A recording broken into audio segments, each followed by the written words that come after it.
Sí, perdón. Sí, que decía que buenos días, César. Un saludo a la audiencia de Hoja de Ruta Radio. Pedro, Pablo, buenos días. Un gusto estar con ustedes aquí. Primero, si me permites, desde la plataforma por Ecuador estamos muy consternados por una grave situación de salud de una querida compañera nuestra. Esto va por ti, Tania.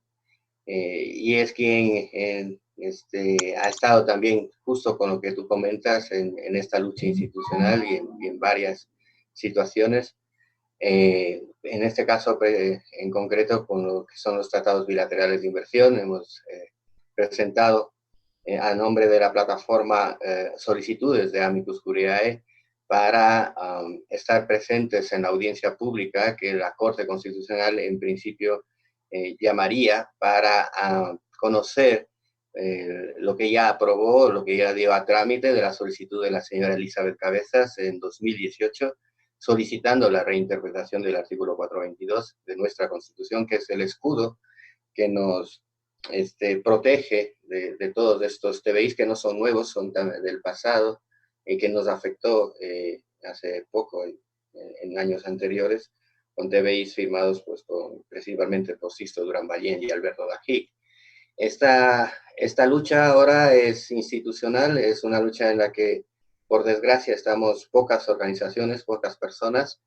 Eh, inició la alerta, la inició el Observatorio de la Dolarización y bueno, en esa alerta que nosotros vimos, pues nos coordinamos y nos organizamos algunas entidades como el Observatorio de la Dolarización, el Centro de Derechos Económicos y Sociales SEDES, la Comisión Auditora de la Deuda Externa y de TBIs, CAITISA, implicamos algo muy importante que es la lucha institucional no solo desde el plano técnico, jurídico y constitucional, sin, sin apartarnos de esos temas, la implicación de la ciudadanía, la implicación del pueblo, y entonces no hemos presentado un solo Amicus Curiae, sino alrededor de 70 Amicus Curiae de la parte, se puede decir progresista, pero en realidad es de la parte patriótica, ¿no? Porque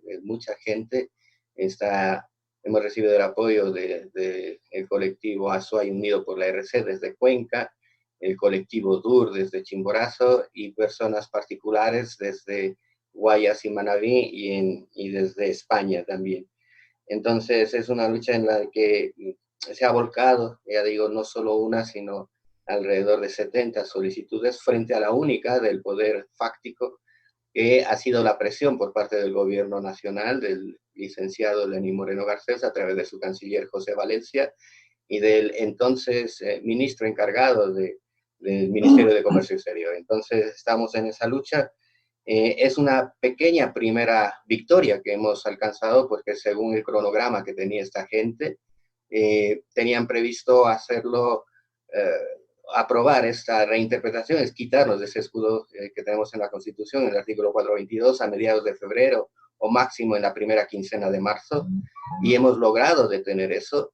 La Corte no ha llamado a esta audiencia pública, no se ha reunido, y por tanto hemos ganado tiempo valiosísimo en esta lucha que nos permite reforzar todos los argumentos, que son muchísimos, desvirtuando la afirmación de su solicitud de la señora Cabezas, que decía en la solicitud de un pleno de junio del 2018, que antes los TBIs eran muy malos y ahora, por obra y gracia del Espíritu Santo, la nueva corriente internacional los constituye como muy buenos para todo las mentiras y las falacias, no solo aquí, sino en el exterior, que ahora son muy buenos, ¿no? Entonces, toda esa argumentación cae por su propio peso justo ahora que hay casos como en el de Perú de los peajes en este tema de la pandemia justo en 2020, y en donde los TBI están afectando muy duro al pueblo peruano y en general al mundo en concreto. Muchas gracias. Gracias, Alex. Pablo Dávalos, buenos días. ¿Y qué hay detrás de esta pretendida consulta? ¿Qué crees tú que puede haber de trasfondo detrás de esta consulta? Muy buenos días, un saludo muy cordial a ti, César, y a todas las personas que están compartiendo con nosotros este espacio. Un saludo muy cordial a Alex, a Pedro también, que está con nosotros. Debo indicarte que hay al menos dos dinámicas que tienen que estar absolutamente claras. La primera tiene que ver con los contenidos y la segunda tiene que ver con los procedimientos.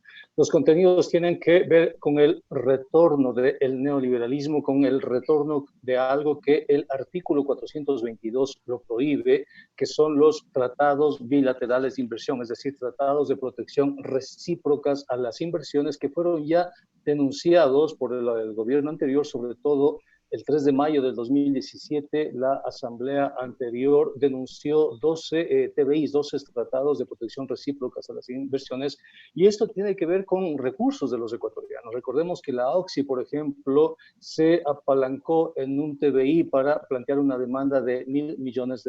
Recordemos que Chevron, por ejemplo, se apalancó en un TBI para tratar de deslindar su responsabilidad por la contaminación en la Amazonía y tratar de no cumplir con la demanda y la multa de $9.500 millones que se le impuso en esa oportunidad. Es decir, son estrategias en virtud de las cuales se altera la relación entre las corporaciones y el Estado, en las cuales se perjudica la capacidad que tienen los estados para generar, para proteger marcos jurídicos que defienden a sus poblaciones y dejan en indefensión a sus poblaciones frente a las corporaciones. Te pongo también un ejemplo muy concreto que tiene que ver con los juicios a propósito de las enfermedades catastróficas, ¿no? En las enfermedades catastróficas, este momento, las multinacionales están apoyando con abogados a las personas que sufren enfermedades catastróficas para que el Estado falle a favor no de un medicamento genérico, sino a favor de un medicamento que es producido por esas corporaciones transnacionales. Y tenemos ya varias sentencias de los jueces en los cuales el juez le obliga al Estado a comprar un medicamento de una corporación farmacéutica determinada, lo cual realmente está en contra de la ley. En consecuencia, esa es la cuestión de forma, la cuestión de fondo. La cuestión de forma tiene que ver, en cambio, con los procedimientos que son necesarios para llevar adelante una iniciativa ciudadana con respecto a una consulta popular. Es un procedimiento largo, es un procedimiento que primero tiene que ver con la recogida de firmas, con la socialización a nivel de las comunidades, a nivel de toda la población, de los contenidos que va a constar esta consulta popular. Una vez que se ha socializado, pasa al Consejo Nacional Electoral. El Consejo Nacional Electoral verifica las firmas y una vez verificadas las firmas, va a la Corte Constitucional para que haga control de constitucionalidad, de tal manera que se califique si esa consulta popular cumple o no cumple con la Constitución. Este es un proceso que en el mejor de los casos tomará un año, en el mejor de los casos, ¿no? En consecuencia, estamos de una parte ante una propuesta que retoma los contenidos neoliberales superados por la sociedad ecuatoriana y que son imposibles con la actual constitución, y de otra parte se le sorprende al país indicando que este proceso que dura un año puede ser, no sé, abreviado en 15 días, lo cual es mentirle al país, es burlarse del país.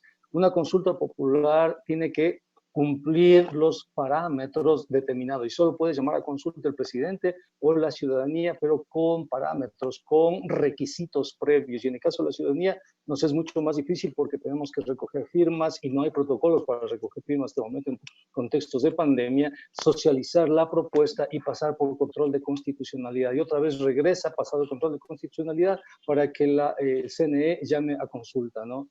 Entonces nosotros vemos aquí que es como en el póker, es un bluff si tú quieres, ¿no? Es una jugada simplemente para sorprenderle al país. Gracias, Pablo. Doctor Páez, buenos días. Eh, ¿Estos TBIs en qué afectan a la seguridad jurídica del país? Muchas gracias por la invitación. Un saludo muy cordial a los amigos contertulios, a los compañeros que nos están oyendo, que nos están viendo. En realidad este es un tema muy, muy delicado. Tiene que ponerse al menos en dos grandes contextos, ¿no? El primer gran contexto que tiene que ubicarse es la agenda imperial en el que las dos grandes facciones en pugna, ahorita la una cuya cabeza visible es Trump y la otra cuya cabeza visible son todos los demás, digamos, las transnacionales, demócratas y republicanos también, incluyendo gente como los Bush y Cheney y Cheney y Romney, ¿no? El último candidato presidencial de los republicanos. Lo que se va ubicando allí es que hay una confluencia, a pesar de que se están matando, y esto puede llevar a un profundo conflicto social dentro de los propios Estados Unidos y probablemente también en varios países europeos, que en el caso de los Estados Unidos se agrava por el asunto de que hay más armas que población. Entonces, eso puede desencadenar una cuestión insospechada en plazos muy cortos. Y sin embargo, en lo que tiene que ver con América Latina, hay consenso. Y sobre todo en lo que tiene que ver con el nuevo rol geopolítico del Ecuador, hay consenso.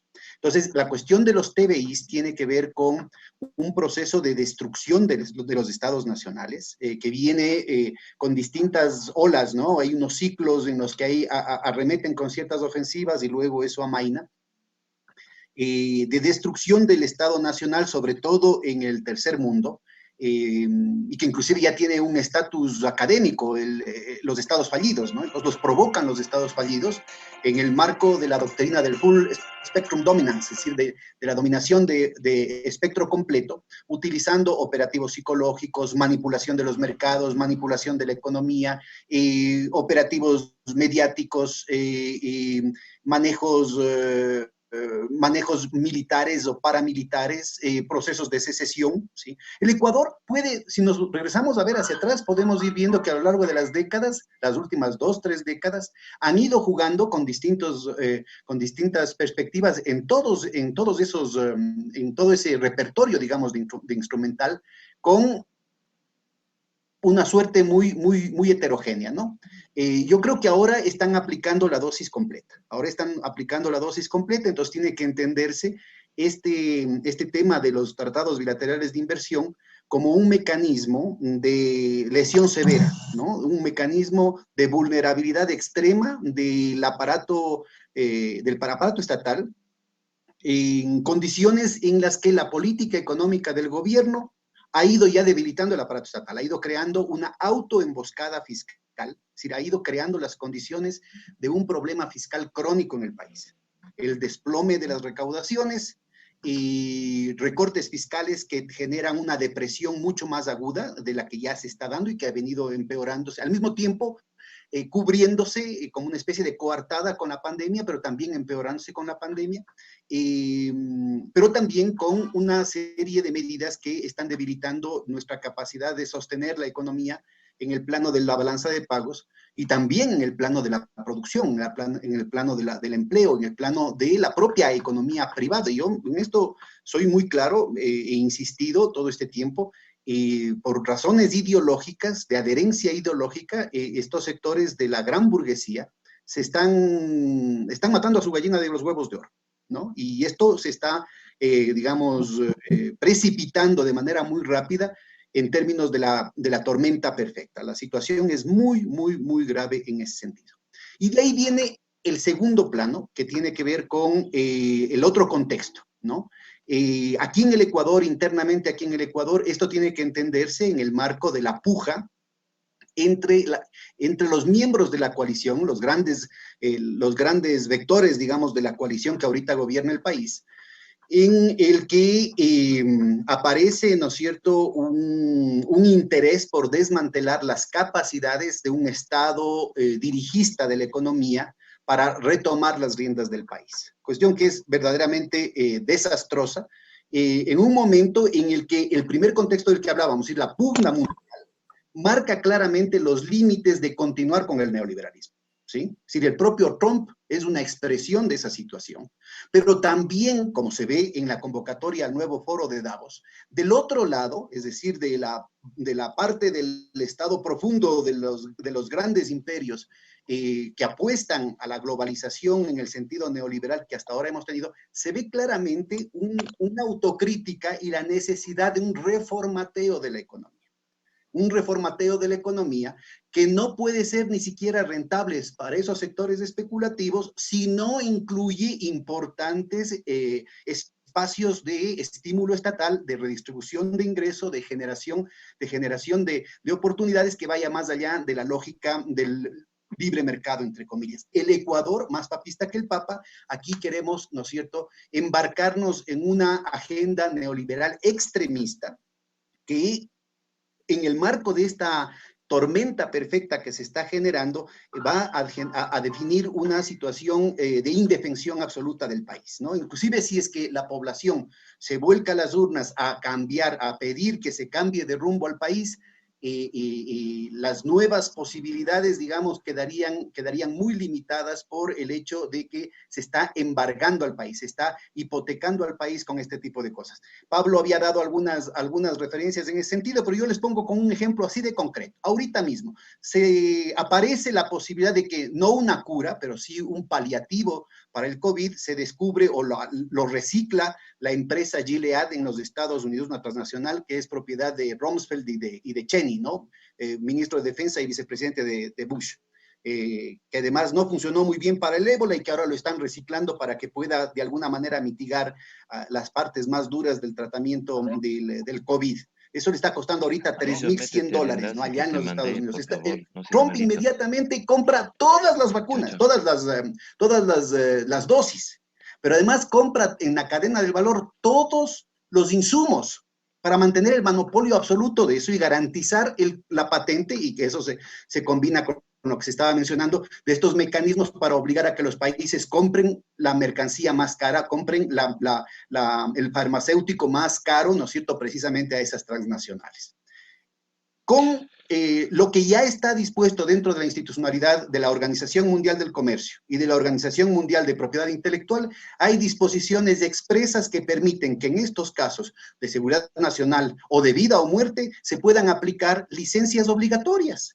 Y no tendríamos por qué pagar las patentes a estas medicinas costosísimas, pues tranquilamente con la rehabilitación de los tratados bilaterales de inversión, esta compañía Gilead le puede acusar al Ecuador y obligarle a pagar millones y millones de dólares de una manera kafkiana, como ya lo ha hecho lastimosamente la Occidental, ya lo ha hecho y ya lo va a hacer la Chevron, ¿no es cierto? Con lo cual dejaría en una situación terriblemente delicada la situación de las condiciones de salud del pueblo ecuatoriano.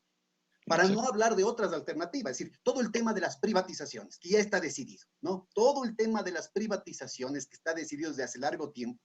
Señor Cuesta tuvo que salir del gobierno porque se le fue la lengua y dijo ya a quién estaba asignada, por ejemplo, las refinerías. Entonces, se arma todo un tinglado, inclusive involucrando a sectores progresistas, a economistas heterodoxos, en el que la gente cae en la trampa de hablar de los problemas fiscales, del subsidio, de que focalizar el subsidio, cuando ya eso está definido en términos de un plan de largo plazo, en el que se van a vender los combustibles a precio de mercado, a precio transnacional, como salió en el decreto reciente, para favorecer no al gobierno, para mejorar no los ingresos del gobierno, sino de la empresa que va a recibir a precio de gallina enferma esta transnacional. ¿Va a poder el país recuperar esos recursos, recuperar esos activos, limitar las condiciones abusivas con las que se establece este negociado? No, porque nos pueden poner un arbitraje internacional. Entonces, es muy delicado lo que se está haciendo. Insisto, eso tiene que volverse a revisar en el contexto de la puja entre los sectores representados por el señor Nebot, los sectores representados por el señor Lasso, los sectores representados por ciertos movimientos sociales e intelectuales de izquierda y el propio aparato del presidente de la República que manejan el aparato estatal y que estuvieron, por ejemplo, en la sanción de la Trole 3 en el 2018, que rehabilita precisamente, deshace todo lo que se había hecho en los años anteriores en torno a la denuncia de los tratados bilaterales de inversión y prácticamente no solamente que rehabilita la posibilidad del arbitraje internacional, sino que lo vuelve mandatorio cuando se trata de una empresa transnacional. Entonces, en términos de la seguridad jurídica, y con esto acabo, en términos de la seguridad jurídica del Estado, queda absolutamente anulada la soberanía jurisdiccional del país, porque no importa lo que digan las leyes, no importa lo que diga la Constitución, no importa lo que digan los juzgados ecuatorianos, no importa lo que digan los contratos, como se demostró en el caso de la Occidental. Viene un juez privado y a puertas cerradas, que además es un juez privado que se pertenece, hay documentación clarísima respecto a que pertenece a los círculos normalmente vinculados a los bufetes de abogados de las grandes transnacionales. Viene este juez privado y toma una decisión sin tener que dar cuentas a nadie, que obviamente va a ser en contra del país. En contra del país, Entonces, exactamente. esto de aquí genera una situación de inseguridad jurídica terrible y además de desventaja jurídica de todas las empresas nacionales, porque usted tiene un privilegio. Privilegio quiere decir una ley privada, una ley, un sesgo específico de la ley, en que si usted se registra como empresa transnacional, tiene el chance de que le favorezcan estos árbitros internacionales, pero si es que usted es una empresa nacional, tiene que someterse a la Constitución y a las leyes de la República. Entonces, yo creo que es muy importante ubicar esto. ¿Por qué? Porque en esta secuencia es necesario ubicar quiénes votaron por la Trole 3, quiénes han seguido votando, ¿no es cierto?, quiénes han seguido apoyando este proceso de arrinconamiento, de poner al país contra las cuerdas para favorecer esta agenda imperial de destrucción de la nación, que favorezca un proceso de rentabilización de los capitales transnacionales sobre la base de la exacerbación del desfalco de la fuerza de trabajo y de la naturaleza en el país. Gracias. Gracias, doctor. Alex, con todo lo que hemos escuchado, ustedes como plataforma ciudadana, ¿qué acciones podrían proponer para oponerse a esta consulta popular?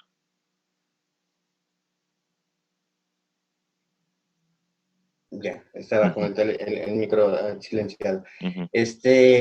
Básicamente lo que se está haciendo aquí, ¿no? Es clave que el pueblo ecuatoriano, nosotros y nosotras que somos el pueblo, estemos informados de la gravedad de esto, porque está literalmente en juego el futuro de nuestros hijos e hijas, porque todo esto que se está comentando aquí, acertadamente por Pablo y por Pedro, tienen unas implicaciones de varias décadas, no es esto de que se va a hacer en un corto tiempo, no.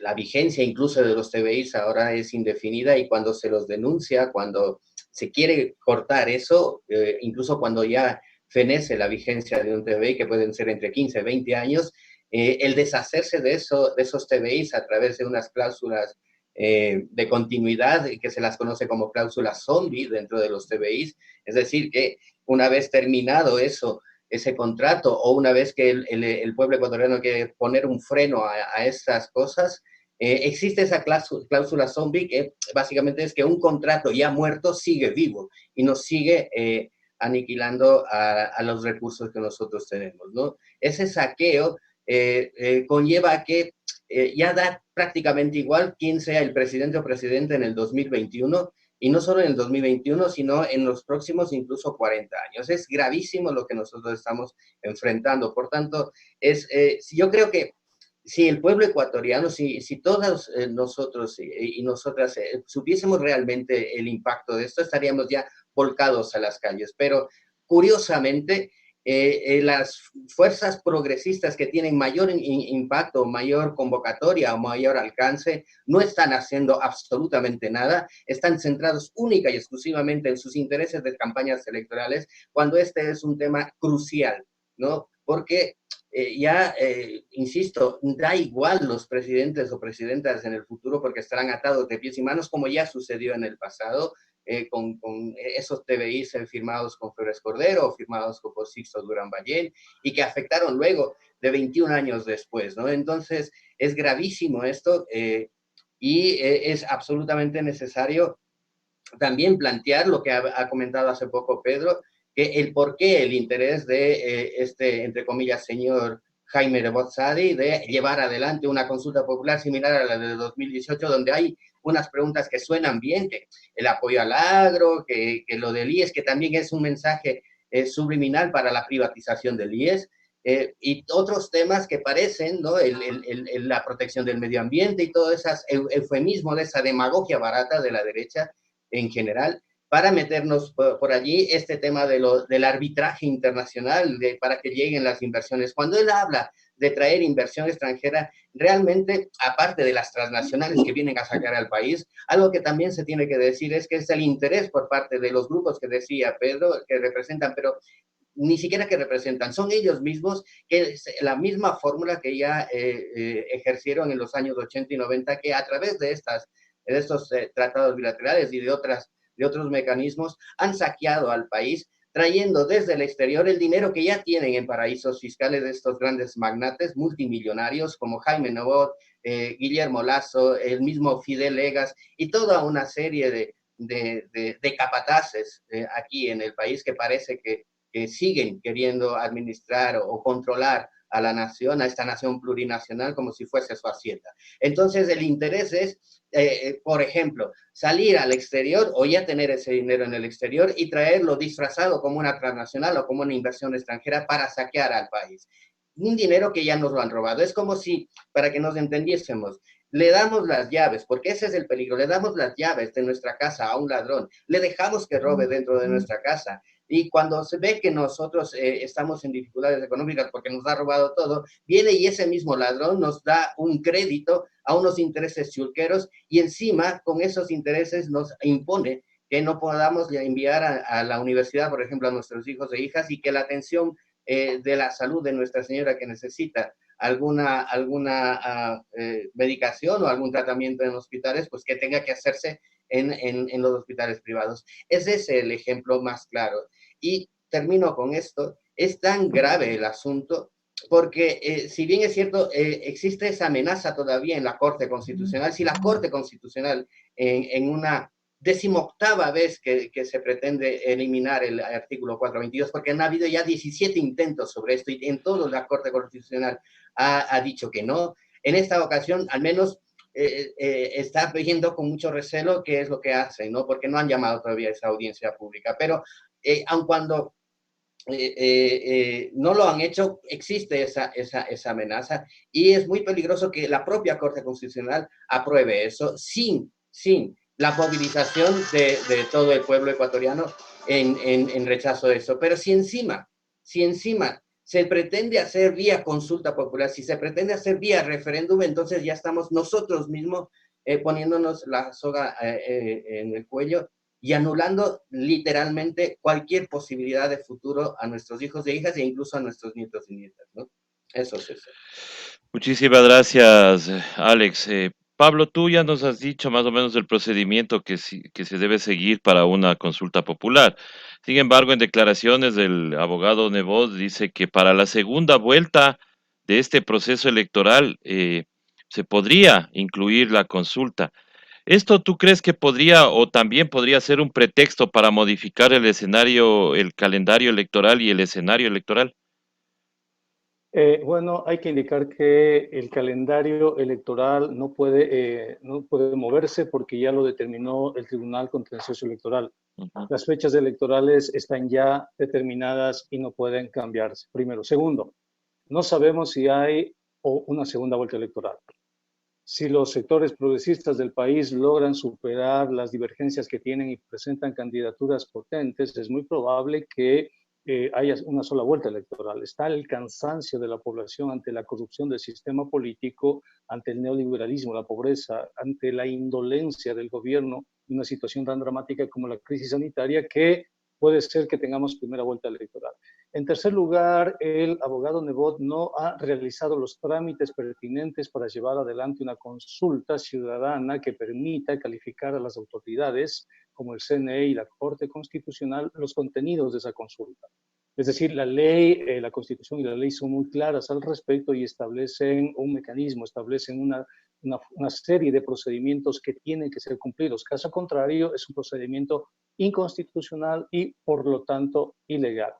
El hecho de que se pueda decir, que se le diga al país que en la segunda vuelta habrá la consulta popular, soslayando todo el procedimiento, es una falta de respeto al país, es una falta de respeto a las instituciones y es un acto de arrogancia que, proveniendo del Partido Social Cristiano, no me extraña en lo más mínimo, si tú quieres.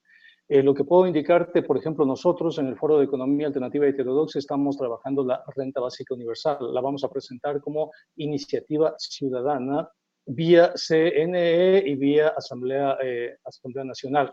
Hemos hablado ya con el CNE, hemos hablado con el director jurídico del CNE y nos han indicado que aún el CNE no tiene listos los protocolos de lo que significaría la recolección de firmas, porque la Constitución establece que cuando presentas un proyecto de ley o una iniciativa ciudadana necesitas al menos de 0,25 de los electores de ese padrón. Eso significa que nosotros vamos a tener que recoger firmas, pero tenemos que respetar los protocolos de salud pública que establecen el confinamiento, que establecen en este caso el distanciamiento social, y no podemos recoger firmas sin romper esos protocolos. Por lo tanto, necesitamos que el CNE habilite las plataformas informáticas para recolectar firmas, y el CNE está en ese proceso. Está recién armando ese proceso y yo me imagino que después el CNE tendrá que armar el mismo proceso para las primarias, por ejemplo, que tienen que llevar adelante los diferentes partidos políticos, y estas primarias tienen que ser hechas por vías virtuales, no se le puede exponer a la gente en este contexto de pandemia, ¿no? Entonces, si nosotros que hemos avanzado el procedimiento, hemos conversado con las autoridades del CNE, aún está definiéndose la plataforma. Digamos que la plataforma se realiza en el mes de julio, logramos finalmente meter la propuesta el mes de agosto. Tiene que pasar varios filtros antes de que la Asamblea Nacional finalmente la analice, en este caso la renta universal. Si esto en un caso de la renta básica universal tiene tantos filtros, tiene tantos procedimientos, imagínate una consulta popular, que es algo además que tiene que pasar necesariamente por el control de constitucionalidad. Es decir, a diferencia de nosotros que vamos a ir a la Asamblea con una propuesta de ley, que tendrá que ser tratada en la respectiva comisión, la propuesta de Nebot tiene que pasar por la Corte Constitucional.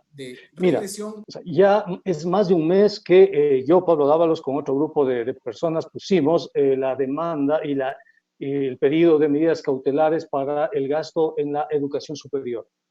Gracias a esa demanda se definieron y la Corte Constitucional aprobó las medidas cautelares. Vamos más de un mes y todavía no hay sentencia en la Corte Constitucional. Entonces, porque se siguen añadiendo, se siguen poco a poco incorporando personas. Va a pasar lo mismo en el caso de Nebot. Si Nebot propone la asamblea, propone la consulta popular, y si esa consulta pasa por el control de constitucionalidad, tenlo por seguro que, no sé, me imagino que la plataforma va por ti y nosotros desde el Foro de Economía Heterodoxa vamos a poner todos los impedimentos para que la Corte Constitucional no violente la Constitución, pues porque el 422 es absolutamente claro de la Constitución. No permite que se resigne la soberanía del país. En consecuencia, la Corte Constitucional, cuando ejerza el control de constitucionalidad, tiene que cedernos espacios a la plataforma, espacios al Foro de Economía Alternativa Heterodoxa y a otras organizaciones sociales que vamos a decir, no señores, esto no puede pasar, esto es un atentado, esto es regresivo. ¿Eso puede durar cuánto? Digamos, 2 meses, 3 meses, 4 meses. Entonces, soslayar esos procedimientos y decirle al país que la consulta va en una determinada fecha es un acto de, 1, de ignorancia de las leyes, 2, arrogancia, es una burla para el país, es ponernos a discutir algo que no va a existir y es tratar de convertirse en actor político cuando se está deslindando, en este caso de Nebot, de cualquier tipo de candidatura. Y el debate político de aquí en el mes de octubre ya no va a estar ahí. El debate político va a estar en los binomios. A los binomios les vamos a preguntar y a los candidatos de la Asamblea les vamos a preguntar por los problemas del país, cómo van a resolver los problemas de la crisis sanitaria, los problemas de la crisis económica. Y no sé si esos binomios quieran pronunciarse por algo, por una persona que está por fuera de este momento de la coyuntura electoral, que es Nebot, por decisión propia. Él decidió salir de la contienda electoral. Entonces yo no les veo a los binomios asumiendo una plataforma que proviene de otra parte para que les raye la cancha, para que les indique cómo tienen que actuar. Entonces, querido César y a todas las personas, es simplemente un gesto de un personaje político caduco que le ha hecho muchísimo daño al país, que lo hace en virtud de la ignorancia, en virtud de la prepotencia, en virtud de la arrogancia que tiene este personaje y este partido político. Lo que sí te puedo decir es que de acuerdo a los procedimientos, de acuerdo a las normas constitucionales, es imposible que la consulta de Nebot se realice o en la primera o en la segunda, supuesto que hay vuelta electoral. Gracias, Pablo. Doctor Páez, también una de las propuestas dentro de esta consulta popular o que pretendida consulta popular, hay una que habla sobre el IES. Y esta del IES dice que se prohíbe, o sea, le redactan de esta manera, que se prohíba que sea ocupado los fondos del IES como caja chica de cualquier gobierno. Esto tiene que ver con la preocupación que tenga la gente de que no se ocupen los fondos de los afiliados, o en definitiva puede ser, digo yo, una forma de privatizar esos fondos para que vayan al Banco del IES y el Banco del IES sea manejado por la banca privada. ¿Qué opina usted, doctor? Sí, así es. Es muy importante ubicar eso. Por eso insisto que es necesario plantearnos todo esto en términos de la puja que se está dando entre aquellas fracciones que siguen llevando adelante la agenda de extremismo neoliberal que está planteando el presidente Moreno.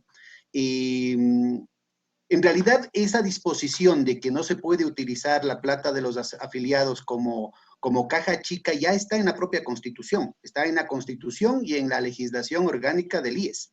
Así es que no tiene sentido el hacer una pregunta de ese tipo. Como muy bien lo mencionas, el verdadero objetivo de esto es crear las condiciones para revertir ya varios pronunciamientos populares que de manera rotunda negaron esa agenda neoliberal en el pasado.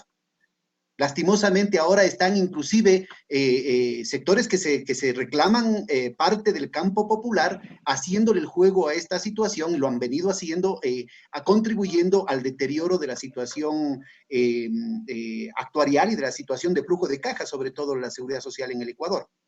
Mira, ahorita solamente con el desmoronamiento de las recaudaciones de las cuotas patronales al IES, provocada o gatillada de manera, pero brutal, a partir de la condonación que se hizo en la Trole 3, ¿no es cierto? Y de nuevo hay que ver quiénes son los que votaron por la Trole 3.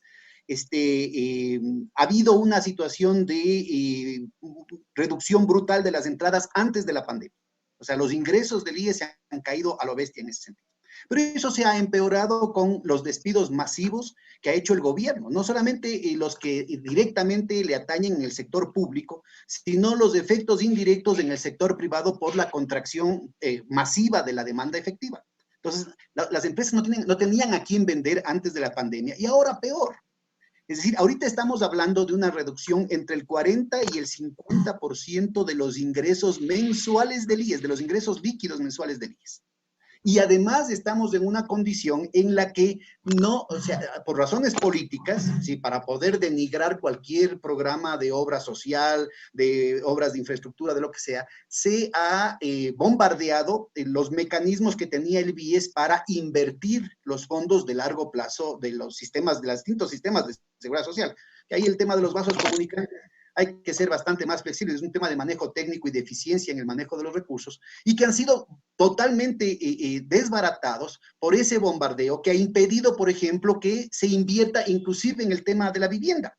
Entonces, el problema es que en el cortísimo plazo, en términos de flujo de caja, en términos de liquidez, está el seguro social está en muy mala situación debido a la situación global de la economía, al desmoronamiento, al no pago voluntario, al boicot que están haciendo las grandes empresas a partir de la condonación que el gobierno le hizo, y que están además, mientras tanto, reteniendo, lo cual es ilegal, con castigo penal, están reteniendo las cuotas de los propios trabajadores y encima de que las retienen y se quedan ellos y no los depositan en el IES, no pagan lo que les corresponde su cuota. Segundo, el tema de la mandada sacando la cantidad enorme de empleados públicos, son cientos de miles de empleados públicos que ya no están aportando.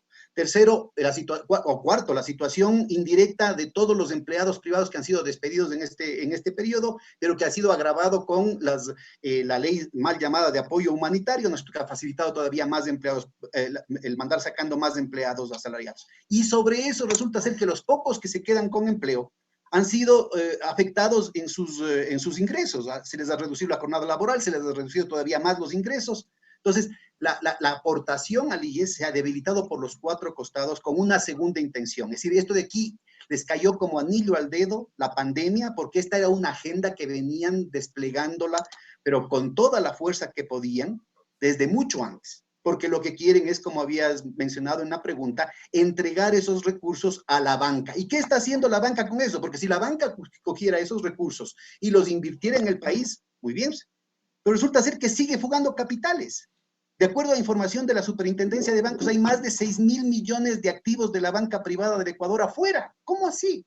La gerente del Banco Central hablaba de 28.000 millones de dólares de fuga de capitales. Ambos datos están subvaluados. Es mucho mayor la masa de recursos del país que se está volcando al exterior. El Observatorio de la Dolarización está haciendo seguimiento y cómo es tanto el sector público como el sector privado que está fugando capitales. Y al mismo tiempo dicen que no hay plata. No, pues, insisto yo, aquí hay una agenda para poner a la sociedad ecuatoriana de rodillas, de manera de poder vender los activos productivos del país, tanto públicos como privados, porque con esto están gatillando una ola de quiebras en el propio sector privado, con la estrategia de menos boca, más me toca. Entonces van a hacerlo en condiciones en las que la gente va a tener que deshacerse para poder comer, va a tener que deshacerse de lo poco que tiene o de lo mucho que tiene a precios de gallina enferma. Y la forma de recuperar la economía del país, entre comillas, que va a tomar años a este ritmo, va a ser sobre la base de salarios mucho más bajos, de la destrucción de las conquistas sociales, de las conquistas laborales de decenios. En algunos casos se están yendo en contra del decreto mandado por Baquerizo Moreno en 1916. Es decir, ese es el grado de destrucción de la seguridad jurídica, de la construcción institucional, de los derechos laborales, de los derechos sociales, del funcionamiento de la Constitución, del funcionamiento de las leyes de la República, pero también del funcionamiento del mercado interno, del funcionamiento de los sistemas de producción, de las cadenas logísticas de abastecimiento a las grandes ciudades, todo en favor de una minúscula oligarquía que está lucrando de esta agenda de extremismo neoliberal. Es increíble cómo las cosas a las que nos han llevado en estos últimos 3 años. Yo sí puedo decir Sí, algo con respecto a lo que dijo Pedro. Yo acabo de hacer un trabajo sobre la deuda y acabo de identificar cuánto ha fugado en el país desde el año 2018, desde enero del 2018 a mayo del 2020, y encontré la cifra de 44.501 millones de dólares de fugas de capital en estos 2 años. es terrible. ¿Y eso, y cuánto necesitábamos para financiar el presupuesto para que no tengamos que recurrir a... Tengo otro dato muy interesante también, esta investigación que he realizado. Por ejemplo, verás, en el año 2016 se habían realizado emisiones de bonos, por ejemplo, los bonos 2014, 2024, 2.000 millones, 2015, 2020, 1.500 millones, 2016, 2022, 2.000 millones, 2016, 2026, 750 millones, por un total de más o menos de 6.000 millones. Pero del periodo 2017, 2018 y 2019 se incrementa la emisión de bonos en 14.000 millones de dólares. Es decir, el gobierno que más emisiones de bonos hizo, solo te cuento las últimas emisiones de bonos del año 2019, inicios del 20, ¿no? Bonos 2018-2028, 3.000 millones. Bonos 2019-2029, 1.000 millones. Bonos 2019-2029, junio, 1.125 millones. Bonos soberanos 2019-2030, 1.400 millones. Bonos 2019-2025, 600 millones. Bonos 2020-2035, 400 millones. Solo en este último año se hizo una emisión de 3, 4, 5, 6, 7.000 millones en el 2019. Y para este mes acaban de recibir recursos de la siguiente manera. Acaban de recibir recursos del Banco Mundial, acaban de recibir 893 del Banco Mundial, 386 de la CAF, 643 del FMI, ¿no? Y que suman alrededor de 1.894 millones recibidos el mes de mayo. Y no pagan sueldos, no pagan a los gas, etcétera, ¿no? Y lo que es más grave, hicieron estas emisiones de bonos y desinvirtieron en el país. La desinversión pública es impresionante. Nunca hemos tenido un proceso de desinversión pública tan impresionante, ¿no? Y la Constitución te dice en el numeral 3 del artículo 290 que solo te puedes endeudar para inversión pública. La pregunta es, ¿dónde está ese dinero? ¿Qué hicieron con esos miles de millones de dólares? Nada más, solamente es un pie de página. Parafraseando al doctor Vladimiro Álvarez, ¿no? ¿Dónde está la plata? Sí, o sea, es terrible, o sea, escuchar eso y cuando dicen, es que necesitamos más dinero y vamos a ir a pedir a los organismos internacionales. Ahí está el dinero, o sea, toda la fuga de capitales nomás ya podía haber, solo el cobro de los impuestos a las grandes empresas, a los grupos empresariales, y hubiera financiado todo lo que supuestamente necesitan. Estimado Alex, con todo esto que estamos escuchando, ¿qué otras alternativas nos quedan? Si no, la lucha en las calles, pero claro, esperando primero cuidarnos de esta pandemia. Sí, César, es muy importante lo que ha señalado Pedro y también Pablo, ¿no? Eh, el interés es ese, de esa gente, antes de responder directamente a tu pregunta, de estos psicópatas, de estos antipatriotas que luego salen en las cadenas de televisión presentándose como los salvadores del país, son unos fariseos, literalmente. El señor Nebot, por ejemplo, se puede aliar con el señor Lazo y el señor, bueno, señor Novoa, ¿no? El grupo Novoa, o el mismo el señor el licenciado Lenny Moreno Garcés, que tiene una denuncia ahí sobre un caso de INAPAPERS y que la fiscalía no quiere, no es que no pueda, es que no quiere investigar, que puede traer también su dinero para estas inversiones extranjeras, ¿no? Pero, por ejemplo, todo este conglomerado se hace con la privatización de una hidroeléctrica, una refinería, unas carreteras, y todo ese dinero que recibe en esa falsa inversión extranjera, pues la condición es que les den camino libre para sacarlo nuevamente a sus paraísos fiscales. Es que ni siquiera se precautela, en este caso, la dolarización, que es lo que están apuntando Pedro y Pablo, que se está poniendo con todas estas medidas ya en claro camino a la salida de la dolarización y donde las consecuencias son impredecibles, pero que evidentemente nos ponen en un marco muy peligroso, incluso mayor a la crisis de 1999, que ya es decir que vamos a tener algo peor que 1999. Entonces es peligrosísimo.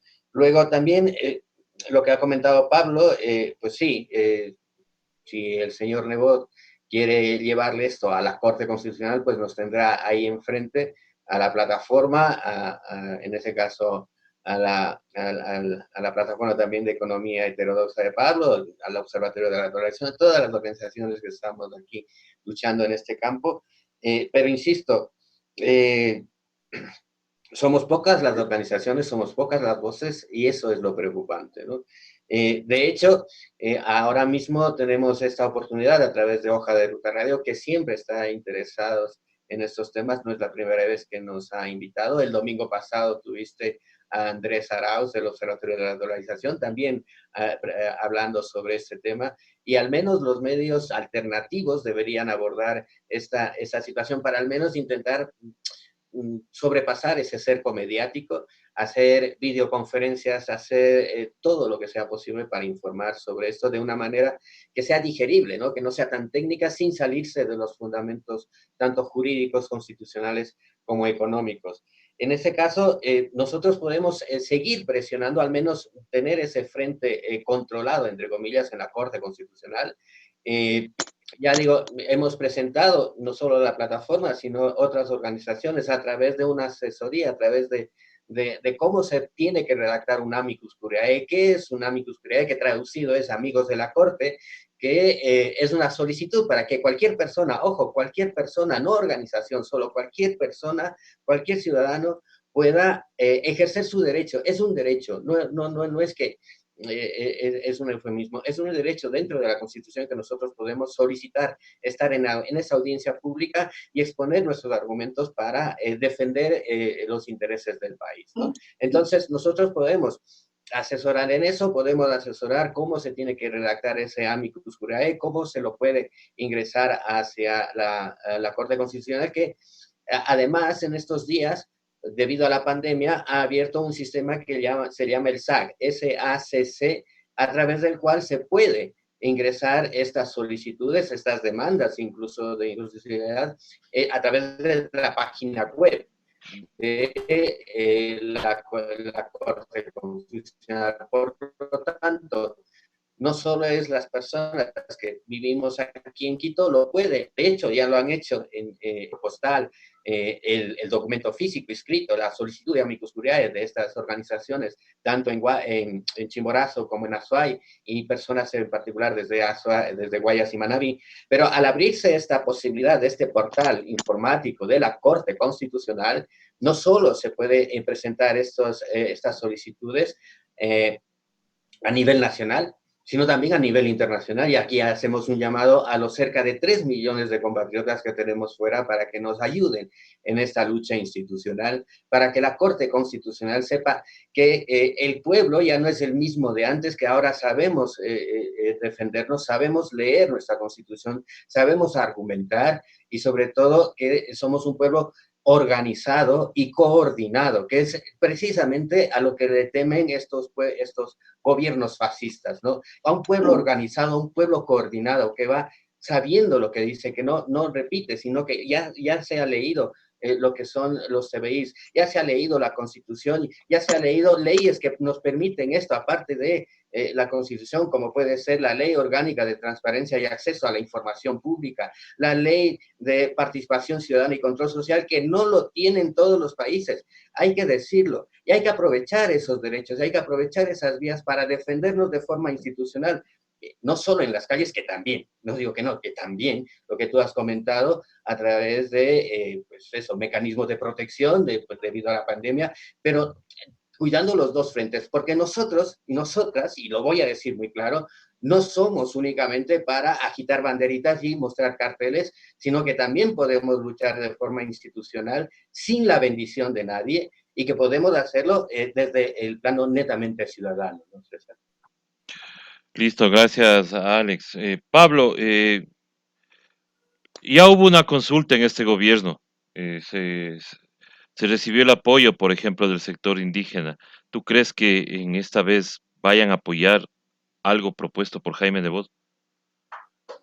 Pienso que hay que analizar esa consulta del año 2018 porque fue básicamente un dispositivo político, ¿no? En esa oportunidad yo me opuse a esa consulta, pero para el movimiento indígena y para muchos sectores de la población era la forma de romper con un ciclo político anterior que se había caracterizado mucho por el autoritarismo, se había caracterizado por tratar de utilizar el Estado para integrar dentro del Estado a la vida social, a la vida política. Recuerda tú que el expresidente Correa estaba por quitarles incluso la casa a los comuneros indígenas aquí en la CONAIE, ¿no? La sede de la CONAIE.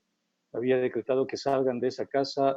Los territorios indígenas fueron expuestos a una violencia como nunca antes vista a propósito del extractivismo. O sea, el gobierno anterior entregó muchísimos territorios a la violencia extractiva de las mineras, de las petroleras, etcétera, que es algo que no se ve en las ciudades, pero que sí se nota en las comunidades. Entonces, para las comunidades era difícil porque se intentó dividirlas, se intentó cooptarlas, se intentó destruirlas.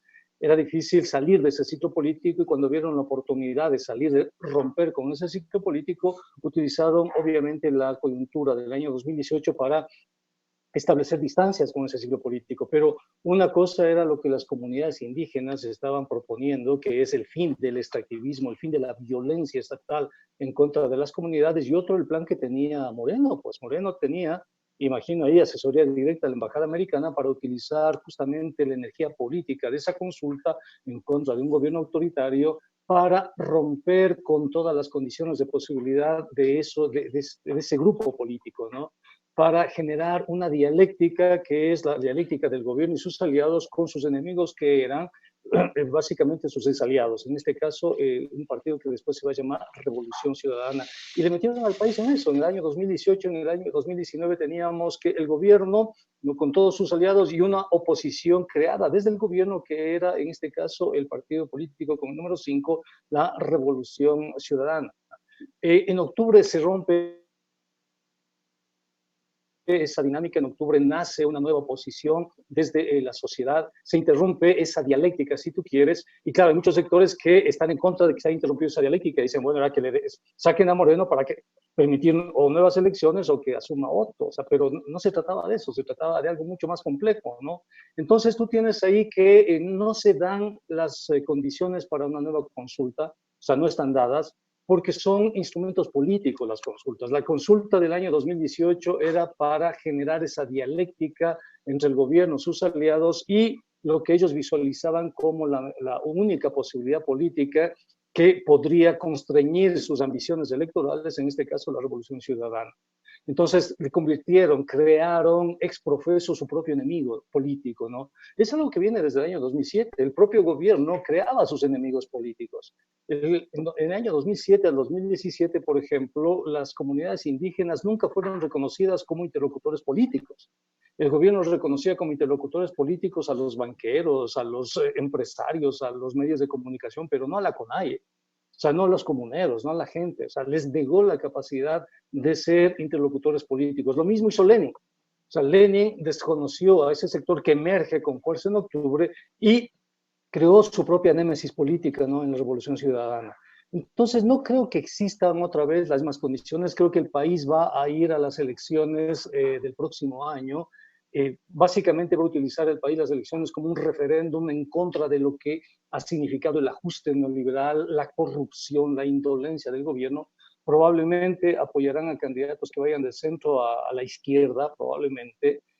Los candidatos del centro a la derecha tienen, creo yo, pocas posibilidades. Espero no confundir mis deseos con la realidad, pero no le veo con muchas posibilidades a Lasso, no le veo con muchas posibilidades a Otto Schoenhauser. O sea, no tienen esa capacidad como para absorber, si tú quieres, la energía que se genera en los procesos electorales, por más que utilicen todos los recursos a su haber, y por un mecanismo que me parece importante también ponerlo a consideración, y es que las próximas elecciones y la próxima campaña electoral, su escenario principal va a ser las plataformas virtuales, va a ser Internet, por protocolos de salud pública. Y los políticos, que son políticos viejos, que no tienen ni la experiencia, no tienen la forma de participar en esas plataformas, ¿no? Te pongo un ejemplo nomás que había puesto en otra conferencia virtual. Tienes un político como Gustavo Larrea, que quiere ser candidato a presidente. Pero cuando tú vas a ver las redes, ¿cuántos amigos tiene Gustavo Larrea en Facebook? Tiene 300 amigos y tiene en su fanpage y tiene como 1,400 en su página personal.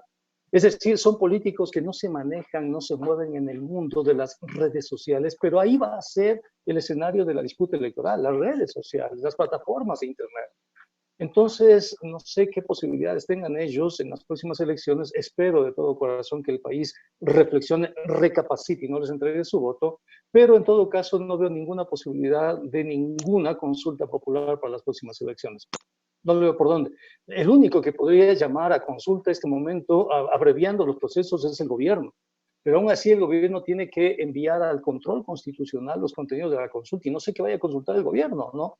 Entonces, si me dices si hay otro escenario parecido, te diré que no. Yo pienso que incluso si los sectores sociales son astutos, se mueven bien, podríamos tener incluso un escenario de primera vuelta.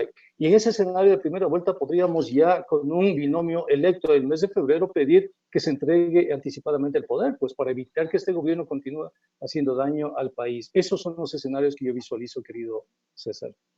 Gracias, Pablo. Doctor Páez, usted que estuvo en economía popular y solidaria, ¿cuáles podrían ser las alternativas para la reactivación económica? Ya lo dijo una, Pablo Dávalos, sobre la renta mínima. ¿Cuáles serían otras alternativas?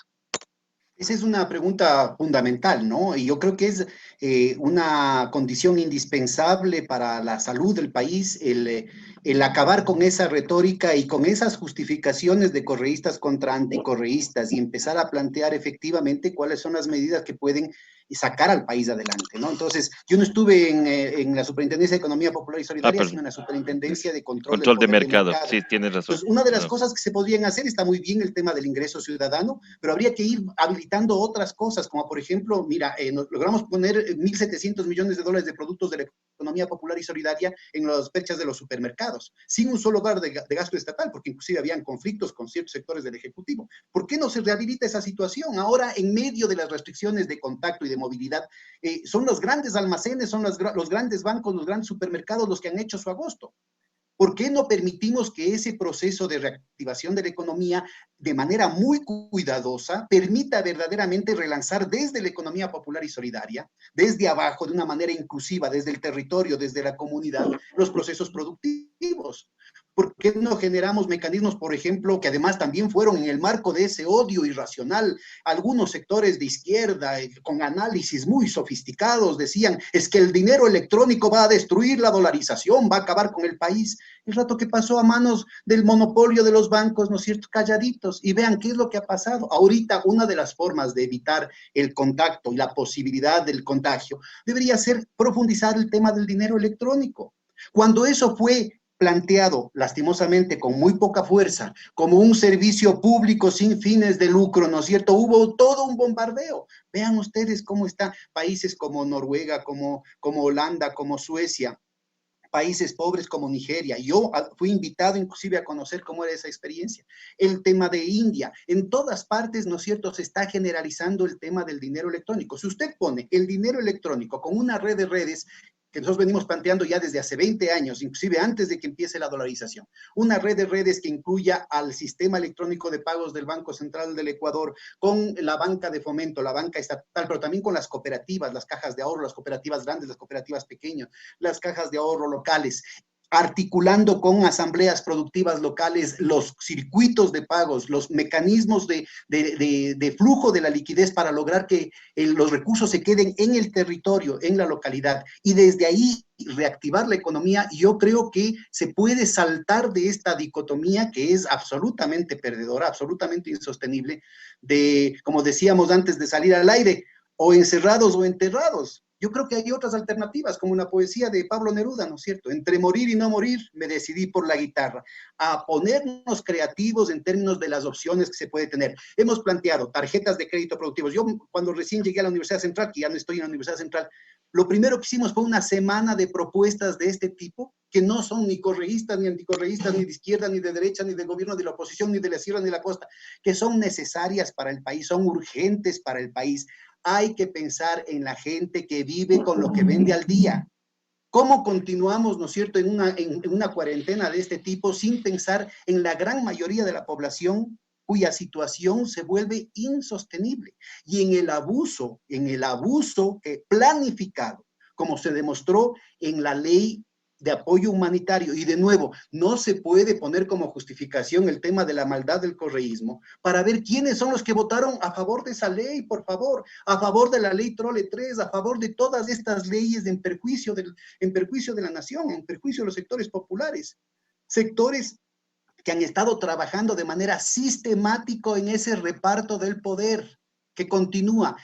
En la escena pública aparecen jalándose los pelos, probablemente se odien mutuamente, no me cabe la menor duda de eso, pero en los hechos están articulados en esta agenda estratégica de extremismo neoliberal en el que coinciden las grandes fracciones del imperio a nivel mundial. Entonces, ¿qué es lo que se tiene que plantear acá? Relanzar la producción, buscar mecanismos que reduzcan el riesgo para la gente, poner a la vida antes que a la ganancia, poner al ser humano antes que al capital y buscar formas creativas en las que se pueden hacer. Estoy dando algunos ejemplos concretos de eso, con microseguros, con sistemas de garantías, retrogarantías, con una participación puntual de esos recursos que se están pagando, que están pagando por adelantado las deudas externas a los propios amigos del gobierno. A los propios amigos del gobierno, dicen que no hay plata acá, ¿no es cierto? Y les están disculpando las deudas a las grandes empresas y se están pagando ellos mismos por adelantado y con creces, además, con pérdidas multimillonarias en el casino de los dados cargados de Wall Street, haciéndole pagar al Estado Nacional, al país, en medio de una cuarentena, mientras los médicos, los trabajadores de la salud, no solamente que son despedidos, sino que los pocos que quedan no tienen ni siquiera guantes ni la protección más elemental. Mientras eso pasa, ¿no es cierto?, se están repartiendo el país. Por el contrario, en estas condiciones, yo felicito esfuerzos e iniciativas como estos de hoja de ruta, porque permite que el país reflexione sobre los verdaderos problemas, no entre correístas, anticorreístas, si es que soy Illuminati. No, vamos a discutir, olvidémonos de esas cosas, los hinchas del Aucas, los hinchas de la Liga, los hinchas del Barcelona, magnífico, peléense nomás, pero en otro momento. Está en peligro el país. La situación que estamos viviendo es gravísima. Vamos a hundirnos. Mira, en mis cálculos yo creo que ya lo dijo Alex, ahorita estamos en una situación peor que la crisis financiera, sin que todavía haya implosionado el sistema financiero. Ahorita tenemos, de acuerdo a mis cálculos, una caída del PIB de este año de alrededor del 15%. Y mientras tanto, los bancos siguen registrando récords en sus tasas de ganancia y siguen fugando capitales de manera masiva. Y la agenda que impulsan los bancos, que les falló en octubre con la Trole 4, entre otras cosas porque denunciamos que lo que se pretendía con eso es convertirle al país en un centro de lavado para las mafias colombianas, lo han seguido impulsando pedacito por pedacito a través de otras leyes, y de nuevo, que se vea quiénes son los que están apoyando esas leyes en la Asamblea. Pero también se lo está haciendo de manera ilegal, con recursos administrativos menores a nivel de normas técnicas dentro de las instituciones y de las autoridades correspondientes. El proceso de desregulación del sistema financiero, muy peligrosamente, muy sospechosamente, nos está acercando al ambiente de desregulación que provocó la crisis bancaria del 98 al 2000. ¿Qué se pretende con eso? ¿Qué pretendían los bancos, no es cierto, que tienen las ganancias récord en la historia? Año tras año baten los récords en medio de la recesión del país. Mientras la gente está preocupada por sus muertos, la gente está preocupada por llevar el pan a la casa, los bancos están llenándose los bolsillos, y no para quedarse acá, sino para sacarlo afuera. ¿Qué pretenden? ¿Qué pretenden cuando quieren total desregulación? ¿Qué pretenden cuando dice que el Banco Central no puede ni siquiera utilizar las recaudaciones, los depósitos del sector público en el Banco Central para financiarse? Y se abre la puerta para que esos recursos tengan primacía, tengan privilegio, prioridad en caso de una necesidad de los bancos, cuando los bancos siguen sacando toda la plata, cuando quieren debilitar el fondo de liquidez, el fondo de garantías, cuando quieren llevarse el encaje bancario, cuando esa es una larga consigna, una vieja consigna de la banca privada del Ecuador, desde el principio, desde antes, cuando proyectaron la dolarización, de entregar el sistema electrónico de pagos, el encaje bancario, el fondo de liquidez, todo el corazón del sistema de pagos del país, y ponerlo en el Banco Wachovia, que ya no existe, porque fue detectado por las propias autoridades norteamericanas como centro de lavado, como centro de narcotráfico. ¿Qué se pretende hacer con el país, por favor? Hay una cantidad de alternativas que podrían, todavía estamos a tiempo, que podrían evitar años de depresión. Años de depresión. Ya estamos peleando varios años, sobre todo campesinos, artesanos, sastres, costureras, carpinteros, ebanistas, gente que tiene un supermercado. Ustedes pueden revisar, los últimos 3, 4 años están peleando con tasas de inflación negativas. Sus costos siguen subiendo porque son costos oligopólicos, impuestos por las grandes empresas que ellos nunca pierden, pero sus ingresos se van encogiendo. Esta situación es lo que se conoce como un proceso de deuda-deflación que está afectando de manera estructural la economía ecuatoriana. No es casual que la pobreza en el campo haya subido en tan poco tiempo. Los últimos datos disponibles, que ya son dudosos, a finales del 2019 hablaban del 71% de pobreza. Después de 10 años de haberse bajado la pobreza en el sector rural, ¿no es cierto?, está subiendo, pero de manera exponencial, la pobreza y la extrema pobreza. ¿Cómo está viviendo esa gente que ya fue duramente castigada, aceleradamente castigada por la política económica desde el 2017 para acá? ¿Cómo está sobreviviendo en medio de esta pandemia? Pongámonos la mano en el corazón. Olvidémonos de la cuestión electoral, de los rencores, de los odios, de las vanidades del pasado, por favor, y veamos cómo sacamos el país adelante. Yo creo que se han planteado una serie de alternativas muy importantes. Cuando se dice que no hay plata, y yo les insisto, y toda la plata que está afuera, toda la plata que siguen sacando en medio de la crisis del país, mientras la gente, aprovechando del dolor de la gente, siguen despidiendo, siguen repartiéndose, ¿no es cierto?, los activos productivos del Estado, y siguen sacando la plata.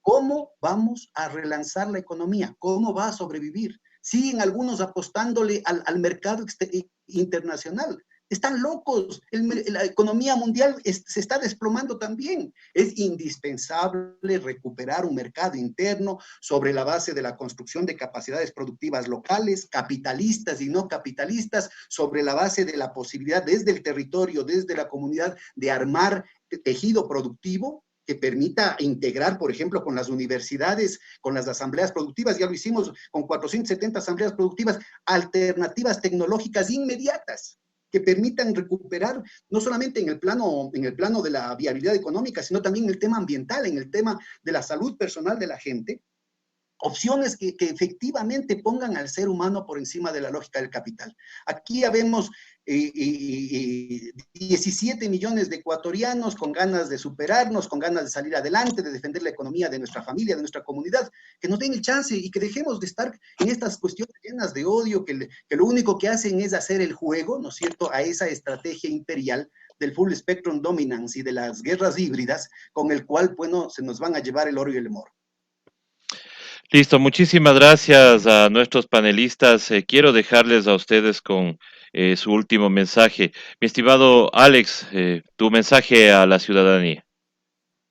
Sí, pues, César, muchas gracias. A mí me parece muy importante señalar lo que ha comentado Pablo sobre la propuesta que él lleva adelante respecto a la renta básica universal, ¿no? Y lo tengo que comentar muy rápidamente, si me permite, César, porque esto no es teoría, ¿no? Y como tú sabes, yo soy el portavoz del Círculo Podemos aquí en Ecuador, de Podemos de España, no de los Podemos de estos que hay por aquí, por la nación, que ni siquiera son, bueno, en fin, sino de Podemos de España, de Pablo Iglesias. Bueno, pues en España hace muy poquito, hace un mes y medio, a lo mucho, se implementó ya por decreto ley la modalidad de salario mínimo vital, que es básicamente, va de línea, ¿no? Entonces, es muy importante lo que ha comentado Pablo, va en línea de eso de la renta básica universal. Son ese tipo de propuestas que comentaba Pedro, ese tipo de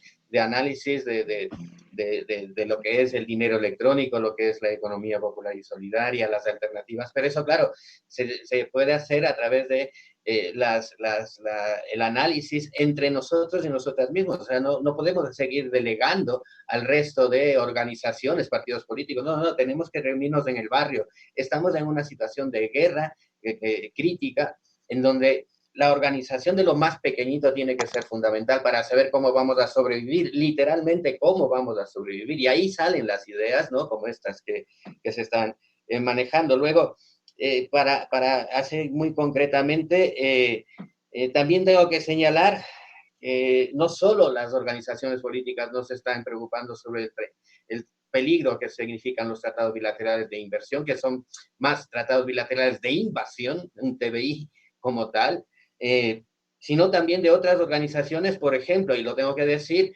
el desdén del movimiento indígena, de la dirigencia del movimiento indígena, donde nosotros mismos hemos contactado con sus dirigencias para plantear esto, porque los principales afectados sobre esto, los principales golpeados van a ser los pequeños y medianos productores del campo. Y no ha habido ninguna respuesta por parte de esta dirigencia, y no es porque a lo mejor ellos creen que nuestros compañeros y compañeras del campo no están capacitados para entender esto. Pues les tenemos, ahí está un vídeo, ni siquiera lo tenemos que estar mintiendo sobre esto. Lo transmitimos en directo desde la comunidad indígena de San Martín, en el cantón Chunchi de la provincia de Chimborazo, donde una comunidad indígena pequeñita trajo a sus dirigentes de las comunidades cercanas para interesarse de qué eran esto de los TBIs. Y ahí dimos una conferencia de 3 horas con preguntas y respuestas. Entonces, nuestros compatriotas del campo, de la zona rural, tienen muchísima más capacidad de la que en la urbe o en estos círculos burgueses de movimientos sociales, movimientos indígenas e incluso progresistas, se piensa, ¿no? El esfuerzo es traducir a un lenguaje sin salirse del marco teórico, jurídico y constitucional, pero en un lenguaje que lo entendamos todos, pues ese es el esfuerzo. Pero están en toda la capacidad para entenderlo y se ha logrado. Ya te digo, está en nuestra página web, está en nuestro canal de YouTube, este asunto, y lo menciono por lo que comenta Pedro, ¿no? Parece ser que esta estrategia mundial de ese neoliberalismo agresivo tiene sus cosas por debajo, en donde estos temas cruciales son invisibilizados por las propias fuerzas en principio que dicen estar defendiendo los intereses de la nación. pero curiosamente los puntos clave no se los trata, ¿no? Y se deja la oportunidad de informar a la población. Y terminaré diciendo, pues eso, que es la estrategia de estos gobiernos neoliberales fascistas, literalmente, es seguir una doctrina del shock. Porque si no salimos de una, nos caen con otra y otra y otra, y no tenemos poder de reacción. Bueno, pues el poder de reacción es justamente esto, el tener un contraataque, ¿no? Tenemos que contraatacar desde nuestra posición constitucional, desde nuestra posición de democracia. El hecho de que las instituciones estén coaptadas, robadas actualmente, no significa que sean malas de por sí. La institucionalidad es necesaria. Otra cosa es que haya unos valientes al frente de esas instituciones, pero dentro de nuestra Constitución tenemos que defenderlas. Y termino diciendo que, bueno, si no me he explicado o no nos hemos explicado bien de la gravedad de este asunto sobre los TBIs, afectan directamente al empleo, directamente al empleo. Van a haber más miles y miles de desempleados y desempleadas, tanto en el sector público como en el sector privado, pero también afecta al medio ambiente, que es donde creíamos nosotros íbamos a tener eco en los movimientos, en la dirigencia del movimiento indígena, pero no. Pero también en la salud pública, también en la educación pública, en todos los servicios públicos. Entonces es tremendo. Y lo que dice Pedro, y termino con esto, ¿no? Ya sé que estamos en año preelectoral, ¿no? Y cada uno es hincha del Aucas, hincha del Barcelona, hincha de la Liga, hincha del Deportivo Quito, yo qué sé, ¿no? Pero es como cuando juega la selección, pues cuando juega la selección ya no nos importa si somos del Aucas, si somos del Barcelona, nos ponemos la camiseta de la selección y vamos a defender y apoyar a la selección. Y cuando ya terminas de participar, yo qué sé, en la Copa América, en el Mundial, etcétera, pues ahí sí, pues regresamos a pelearnos entre que los del Aucas son mejor, los de la Liga son mejor, los del Barcelona son mejor. Bueno, pues eso mismo es la situación ahora, ¿no? Eso, mi querido César, y de verdad, muchísimas gracias por darnos esa apertura. A ti, muchísimas gracias, Alex. Pablo Dávalos con su mensaje final. Bueno, ojalá haya la oportunidad de explicar a futuro y con más detalle en qué consiste la renta básica universal en la que estamos trabajando. Nuestra idea es más o menos 1 millón de ecuatorianos que tendrían acceso a $400 de renta básica universal, pero todo está en dinero electrónico, todo está condicionado, todo tiene que ver con la utilización del dinero electrónico. Estos $400 están preasignados, un 60% para perecibles y no perecibles, un 22% para pagos en servicios, electricidad, agua potable, conexión a internet, de transporte, y un 18% para el pago de la afiliación voluntaria al IES. Más adelante ya explicaremos, somos un equipo interdisciplinario, hay abogados, economistas, matemáticos, estadísticos, politólogos, etcétera. Somos más o menos unas 20 personas que estamos trabajando en esta propuesta, ¿no? Nosotros esperamos, y estamos ya en la redacción del proyecto de ley, esperamos unas 2 o 3 semanas tener listo ese proyecto de ley y entregarla al país, una propuesta consistente a nivel técnico, consistente a nivel jurídico e institucional, sobre cómo apoyar en esta primera instancia al menos 1 millón de ecuatorianos con la renta básica universal. A mí lo que me sorprendió fue la declaración del Fondo Monetario Internacional cuando en España Podemos con Izquierda lograron aprobar, y con el PSOE lograron aprobar el ingreso mínimo vital. El Fondo Monetario apoyó esa iniciativa. He revisado la literatura y he visto que la CEPAL está proponiendo también a los países que lleven adelante estrategias de ingresos mínimos de emergencia o vitales o universales para evitar lo que ellos denominan la crisis alimentaria, es decir, que la crisis sanitaria se convierte en crisis alimentaria.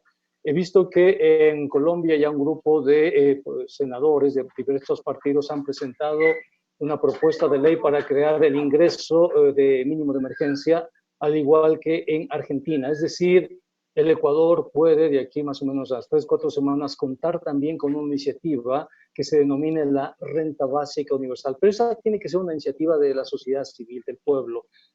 No quiero entregar a ningún partido político porque en ese sentido coincido en el hecho de que ahora hay tareas que corresponden a todos los ciudadanos. Es desde la ciudadanía la que tenemos que impulsar este tipo de reformas, porque yo pienso que como pocas veces en la historia reciente estamos presenciando el colapso del sistema político. Es un sistema político que no da más. O sea, cada semana tenemos denuncias de corrupción y no sabemos qué nueva denuncia de corrupción podría surgir la próxima semana. Hemos visto personajes, sobre todo en la derecha, que enmendaban la plana en corrupción y que ahora se les demuestra que han sido tan corruptos, ¿no? Y un gobierno que además quiso utilizar la lucha contra la corrupción como ejercicio de validación de su propia gobernabilidad, ¿no? Y hemos visto que el gobierno de Moreno se ha convertido en el gobierno más corrupto de lo que recuerda la historia contemporánea de este país. Yo no he visto ningún otro gobierno tan corrupto, tan indolente, tan mediocre como el actual, ¿no? Pero es un gobierno al que le quedan prácticamente poquísimo tiempo. Yo creo que en estos 3 meses, estamos ya en julio, agosto, septiembre, los partidos políticos definirán sus candidaturas y pienso que a partir de octubre, cuando ya tengamos los binomios, todo el debate político se va a centrar en los binomios. Es decir, el país les va a preguntar a esos binomios qué van a hacer frente a todos los problemas que estamos en este momento teniendo, qué van a hacer frente a la renta básica universal, qué van a hacer frente a la provisión de alimentos, qué van a hacer frente a la jornada laboral, frente al teletrabajo, etcétera, ¿no? Y en el mes de febrero, 7 de febrero del próximo año, estaremos ya eligiendo al nuevo binomio, los nuevos binomios. Esperemos que en una sola vuelta y que la derecha no tenga, como en Macondo, ninguna otra oportunidad sobre la tierra. Con eso, muchísimas gracias. Felicitaciones a la plataforma, felicitaciones también a Hoja Ruta, a todas las iniciativas que en este momento están creando ciudadanía, conciencia por un país mejor, que estoy seguro que vamos a salir de esta crisis, absolutamente seguro. Un abrazo y una exhortación a que sigan cumpliendo los protocolos de seguridad, porque la pandemia está en este momento llegando a su epítome, a su curva más alta, ¿no? No se descuiden porque está en juego la vida. Muchas gracias y hasta una próxima oportunidad. Gracias, Pablo, y comprometido para la otra semana para justamente explicar este tema de la renta básica.